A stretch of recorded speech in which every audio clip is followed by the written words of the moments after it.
پێشەنگا شێوەکارەکان لە کوردستان بەگشتی و لە شاری سلێمانیش شێوەکارانی شاری سلێمانی هەمیشە لە کاری جددیدان بۆ بەرەو پێشچوون یاخود بۆ خستنە ڕوو و نمایشکردنی نوێترین بەرهەمەکانی خۆیان. دارۆ ڕەسوڵێکێکە لەو شێوەکارانەی کە خاوەنی چەندین تابلۆیەکە بە شێواز و بە ستایلی تایبەت بە خۆی کاری تیادا کردووە و خاوەنی چەندین پێشانگای تایبەتی و چەندین پێشانگای هاوبەشیشە.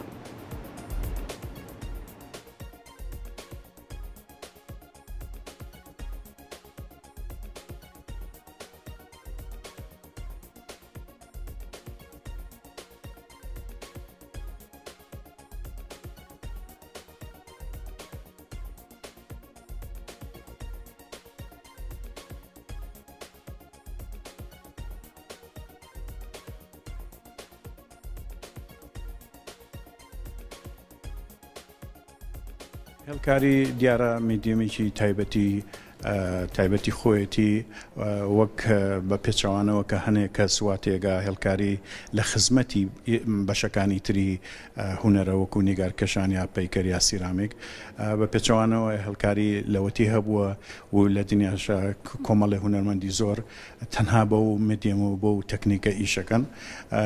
منیش لێرە لەم پێشانگایەیە تێشکم خزۆتە سەر ئەم تەکنیکە.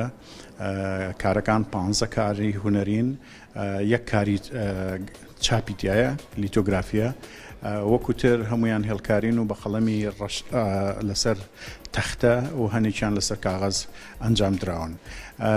ئەم پێشانگایە بە ناوی لاشە بەجێماوەکان ئەمە دیارە من وەکو هۆماشێک گواتە وەکو ڕێزلێنانێک لە کارەسات و شەیدانی کارەساتی هەڵەبجە بینم.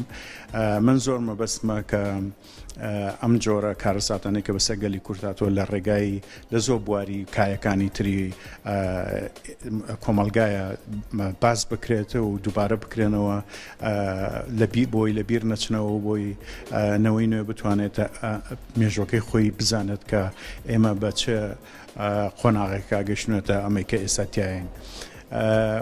لە لایەکی تریشەوە هەڵەبجە لە 1980ەوە کە ڕوویە ئەو کارەساتە ینی خۆی خزانە ناو بابەتی هونەری منەوە.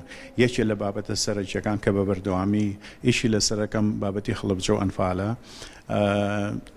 ئەم پێشانگایەش بە تایبەتی ئەم پێشانگایە هەموو کارەکانم ئەگەر پێشووتر لە کاری هاوبەشە پێشەنگای هاوبەشان نمایشم کرد بێتەوەمانە، بەڵام ئەمە هەموو کارەکان باس لەو بابەتاکەن.